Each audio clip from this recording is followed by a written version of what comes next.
নমস্কার বন্ধুরা, আশা করি মহান ঈশ্বরের কৃপায় সবাই ভালো আছেন।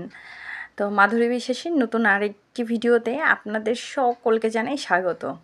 আজকে চলুন আপনাদের একটু মাছ বাজার থেকে ঘুরিয়ে নিয়ে আসি।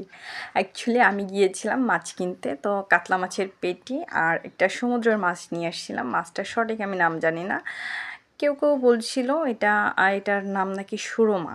তো যাই হোক, আমি সঠিক নামটা জানি না। এই যে সেই মাছটি আমি বাড়িতে এনে ধুয়ে পরিষ্কার করে ভাজিতে বসিয়ে দিয়েছি। এই মাছটির মধ্যে একটু নোনতা ভাব বেশি থাকে, তাই যদি একটু টক জাতীয় জিনিস দিয়ে রান্না করা হয় বা একটু কড়া করে ভেজে তেলের সঙ্গে গরম ভাতে খেতে কিন্তু অনেক মজা লাগে। তো যাই হোক, আমি আজকে এটাকে টমেটো দিয়ে রান্না করব। ফুল রেসিপিটা আপনাদের সঙ্গে শেয়ার করছি। তো আমি মাছ ভেজে নিয়েছি। মাছ ভেজে নেওয়ার পরে একটু তেল ছিল, সেই তেলের মধ্যেই একটা তেজপাতা আর কয়েকটা জিরে ছেড়ে দিলাম, ফোড়নে দিলাম। তো তারপরে কুচনো পেঁয়াজ আর রসুন দিয়ে দিব। এটা একটু ভাজি ভাজি হয়ে আসলে আমি টমেটো দিয়ে দেবো। তারপর টমেটোটাও একটু ভাজি ভাজি হয়ে আসলে আমি এর মধ্যে অ্যাড করব 1 কাপ পরিমাণের মতন জল, যাতে এটা সুন্দর করে গলে যায়, একটা পেস্টের মতন হয়ে যায়।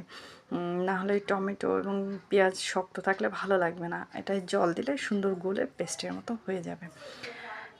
এই জন্য 1 কাপ পরিমাণের জল দিচ্ছি। 2টো টমেটো ছিল, একটা পেঁয়াজ আর একটা রসুন ছিল। আর সঙ্গে যে গুঁড়ো মশলাগুলো আছে, আমি একটা ক্লিপ নিতে ভুলে গেলাম। সেটা হচ্ছে, এর মধ্যে আমি আগেই অ্যাড করে দিয়েছিলাম জিরে গুঁড়া আর ধনে গুঁড়া, তারপরে দিলাম লঙ্কা গুঁড়া আর একটু গরম মশলা গুঁড়া। সানরাইজের গরম মশলা গুঁড়োটা কিন্তু অনেক সুন্দর গন্ধ। তো যাই হোক, আমি সব সময়টা ব্যবহার করি রান্নায়। এই যে একটু ভাজা ভাজা হয়ে আসছে, এখন আমি দিয়ে দিলাম জল। 1 কাপ পরিমাণের মতো জল দিয়ে দিলাম। জলটা ফুটে উঠলেই আমি এর মধ্যে মাছ অ্যাড করে দেবো। তারপর সুন্দর করে জাল দিতে থাকবো। এই মাছটা অ্যাড করলাম, আর এই জলটা শুকনো পর্যন্ত আমি জাল দেবো। ঠিক আছে, কারণ এটা শুকনো শুকনো থাকলে ভালো লাগবে না। তো রান্নাটা হতে থাকুক, আমি এর মধ্যে একটু কাজ করে নিই।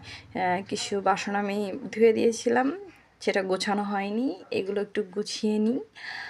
আর কিছু আছে সেগুলো ধুয়ে নেব পরে, তবে আগে এগুলো গুছিয়ে যেখানে আমি জলটা ছড়াতে রাখি সেই জায়গাটা তো আগে ক্লিন করি। আসলে আমাদের মেয়েদের সংসার করতে অনেক ভালো লাগে, সংসার গোছাতে অনেক ভালো লাগে, তাই না? তো যাই হোক, অন্যান্য কাজের মধ্যে আমি কিন্তু দেখছিলাম যে এটা পুড়ে না যায়, নষ্ট না হয়ে যায়। তো দেখুন, জলটা শুকিয়ে আসছে, কালারটা কিন্তু দারুণ আসছে বলুন।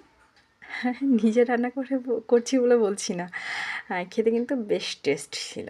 আসলে মাছটারই টেস্ট, রান্নাটা তো প্রসেস মাত্র। তো যাই হোক, আমার মেয়েও অনেক খুশি হয়েছিল। মেয়েকে যখন আমি সাজিয়ে গুছিয়ে খেতে দিলাম, ও অনেক অনেক খুশি হয়েছিল, আর ওর খুশিই আমার সব। তো যাই হোক, ভিডিওটা এখানে রাখছি। সবাই ভালো থাকে।